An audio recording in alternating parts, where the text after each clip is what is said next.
Le journal politique de Radio JM. Cette semaine, Radio JM a décidé de vous faire partager les vœux des responsables politiques locaux et on commence par Martine Vassal, présidente de la métropole Marseille-Provence et du département 13, qui adresse dès le début de l'interview un message de paix. Souhaiter d'abord une santé maximum à tout le monde, parce que ça c'est le capital le plus important. Surtout beaucoup de paix et qu'on retrouve un climat international qui nous permette de vivre un peu plus apaisé que maintenant, parce que c'est vrai que la situation, elle est quand même très compliquée et j'ai soutenu l'ensemble de ceux et celles qui avaient été victimes des attentats du 7 octobre et j'ai une grosse peine pour tous ceux et celles qui aujourd'hui subissent encore des sévices de la part du Hamas. Cette année, dans l'année qui vient, soit cette année, soit en début d'année prochaine, oui, il est prévu un voyage en Israël. Donc après, c'est à discrétion de l'ensemble de la communauté, c'est à discrétion aussi de l'État. Martine Vassal a tenu sa conférence de presse à l'Hôtel Nao face à la Marina olympique qui accueillera les athlètes dans le cadre des Jeux olympiques cet été. La marina est bien avancée, le pôle France est en place, tout sera prêt autour et dans la marina. Les centres de préparation sont là, les équipes commencent à arriver dès le mois de mars.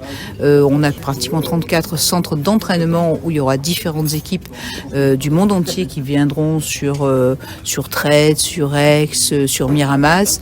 Et donc ça c'est important aussi parce que ces équipes elles vont s'entraîner dans toutes les disciplines où elles sont concernées. Donc on va véritablement rayonner au niveau olympique cette année et ensuite derrière il restera un héritage, il restera cette marina qui pourra accueillir des enfants pour faire de la voile en plus et puis également des associations et puis aussi bien entendu des épreuves internationales et nationales et permettre enfin que le pôle France ait de vraies conditions pour pouvoir s'entraîner parce que jusqu'à maintenant ils étaient dans des algéco donc je crois qu'ils méritent compte tenu de leurs résultats d'avoir un beau bâtiment. Nous avons 83 communes qui ont joué le jeu de l'accueil de ce qu'on appelle le terre de jeu, donc le label, pour pouvoir mettre des disciplines olympiques à l'intérieur de leur commune.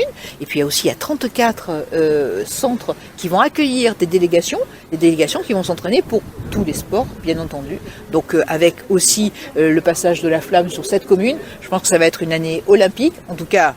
Nous, on est en forme olympique et on compte bien ensuite continuer à travailler pour l'avenir de notre territoire. On est aujourd'hui à 200 jours du lancement des Jeux olympiques. Donc c'était important de montrer ici ce lieu emblématique qui ensuite restera pour à la fois permettre aux enfants, aux petits Marseillais d'apprendre de la voile, mais aussi aux associations d'y venir et puis également d'avoir l'entraînement du pôle France et d'avoir aussi des manifestations importantes. Donc c'était logique qu'aujourd'hui, 8 janvier 2024, à 200 jours des Jeux Olympiques, on puisse être ici à la Marina et qui se fait grâce à l'investissement des différentes institutions. Martine Vassal espère travailler davantage avec le maire de Marseille, Benoît Payan, malgré ses divergences d'opinion sur certains sujets. Je pense que sur l'environnement, je pense que sur les transports, je pense qu'il y a des thématiques sur lesquelles, sur le logement, on peut se retrouver. Et donc là, j'espère que cette année sera une année où on pourra avancer. En tout cas, moi, ce qui est sûr, c'est que je suis déterminée à continuer à faire avancer mes projets, à travailler pour l'avenir de mon territoire. Je suis pour le logement, je suis pour l'attractivité du territoire, je suis pour les touristes, je suis contre la salle de shoot. Effectivement, ce sont des choses qui sont différentes. On a une vision différente, mais c'est pas pour ça qu'on ne peut pas travailler ensemble pour le bien-être des Marseillais et des Marseillaises. La présidente de la métropole a notamment été questionnée sur l'une des préoccupations principales des Marseillaises et des Marseillais, la propreté de nos rues. La propreté, je vous le dirai dans quelques semaines, on est en train de monter un plan. Je pense que si c'était simple, ça serait résolu depuis 50 ans. Je crois que la difficulté, il ne faut pas politiser les choses. Elle est ni de gauche ni de droite. La propreté, elle est là. Il faut effectivement mieux nettoyer, il faut effectivement moins salir et il faut plus verbaliser. Donc c'est un travail que l'on doit mener en commun avec les communes qui n'ont pas souhaité récupérer cette compétence. Et donc moi, je souhaite le mener main dans la main avec chacun des maires de ce territoire. Martine Vassal a fini son entretien avec la presse en évoquant son plan mobilité pour permettre une meilleure circulation sur tout le territoire. À Marseille, nous avons ce qu'on appelle un plan de déplacement mobilité qui existe, qui a été voté à l'unanimité en 2021. Il fait 7 milliards au total, c'est beaucoup. Et donc là, sur ces 7 milliards, on a commencé à en engager. On a une réunion le 19 janvier où nous proposerons les projets à suivre des 15 fameux projets où on a reçu le milliard de l'État. Et bien derrière nous, on investit 300 millions par an pour justement aller encore plus vite et finir rapidement ces 15 projets. Et après derrière, eh bien on engage notamment vers les quartiers sud, mais pas que, la suite sur l'extérieur de la ville de Marseille. Donc il y a beaucoup de projets à faire, mais pour qu'il n'y ait pas de rupture entre ce que nous faisons et ce que nous allons faire, il faut les engager dès maintenant.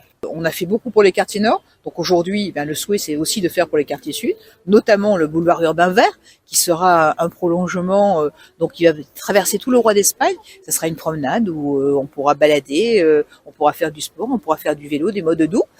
Donc là c'est important. La place Castellane aussi, qui va être livrée d'ici la fin de l'année, une belle place toute piétonne avec des grandes terrasses qui vont pouvoir avoir lieu. Les berges de Luvonne à partir de Borély, on va remonter après jusqu'à Aubagne pour pouvoir se balader aussi de la même façon à pied ou en mode doux. Donc vous voyez, c'est une vraie volonté de notre part de pouvoir changer ce paysage. Et puis moi je souhaite engager la nouvelle configuration des Prado 1, Prado 2, parce que ce sont des avenues qui sont quand même très anciennes, qui ne répondent plus tout à fait aux normes d'aujourd'hui. Et donc l'idée c'est de pouvoir travailler après sur la future configuration. Donc vous voyez, plein de projets pour 2024. Et on poursuit avec les vœux du maire de la ville de Marseille, Benoît Payan. Il a tenu sa conférence de presse au 42 La Canebière, en plein cœur de la ville, la même où un commissariat va voir le jour d'ici cet été. Marseille en grand, c'est 5 milliards d'euros pour les Marseillais.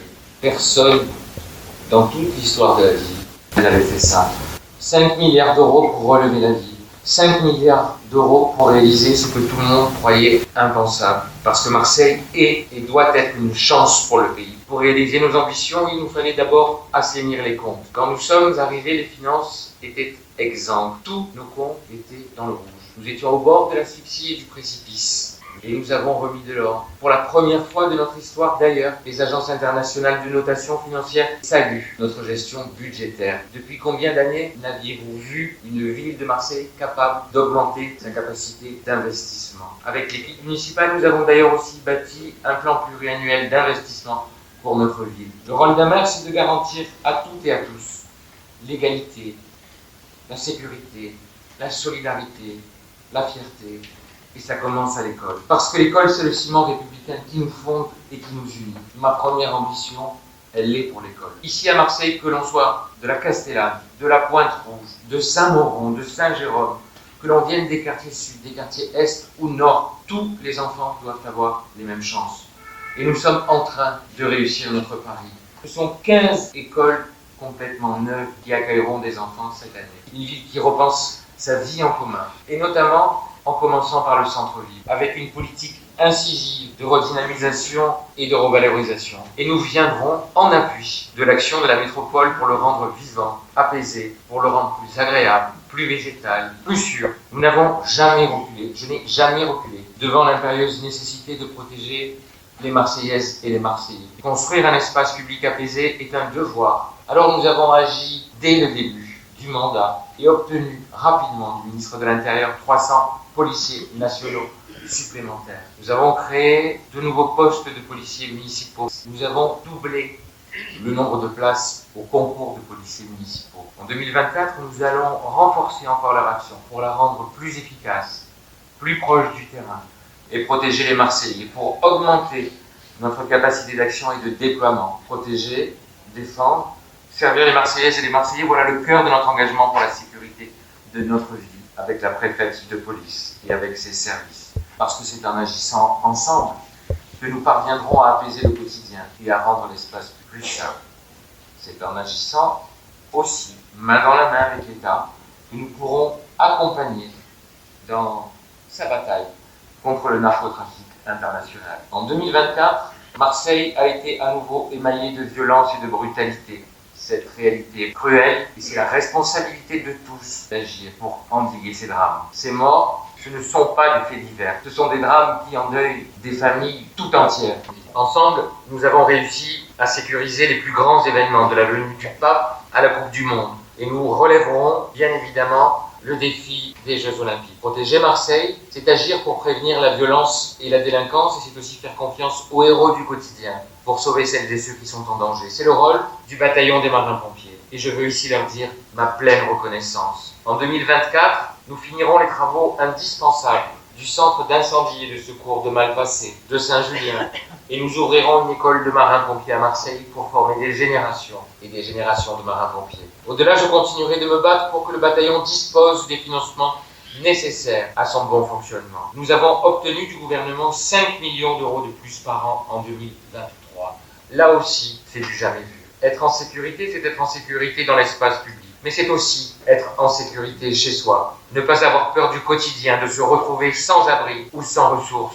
Alors je continue et je continuerai à porter au plus haut niveau de l'État l'exigence d'une loi ferme et radicale pour faire face aux marchands de sommeil. En 2024, nous poursuivrons nos actions pour contrôler et sanctionner les propriétaires malveillants. Quand l'inflation galopante menace des milliers de familles, nous agissons. Avec le gouvernement, nous avons conclu le plus grand plan de solidarité de l'histoire d'ailleurs, entre une ville et l'État. Nous inaugurerons d'ailleurs dans quelques semaines le nouveau SAMU social et d'ici la fin de l'année, les nouveaux locaux du pôle municipal d'hygiène et de santé boulevard Foch. Et cette année d'ailleurs, nous ferons la nuit de la solidarité le 19 avril pour identifier de nouveaux besoins hors période hivernale et adapter notre action. La question de la mise à l'abri des personnes les plus fragiles est une question essentielle. L'État doit désormais ouvrir plus de places d'hébergement d'urgence. L'État doit venir à nos côtés pour augmenter le nombre de places d'hébergement d'urgence. De notre côté, nous continuerons d'agir pour le pouvoir d'achat des Marseillais, et d'abord des Marseillaises, en accompagnant les mères isolées. Nous renforcerons encore notre politique de gratuité pour que tous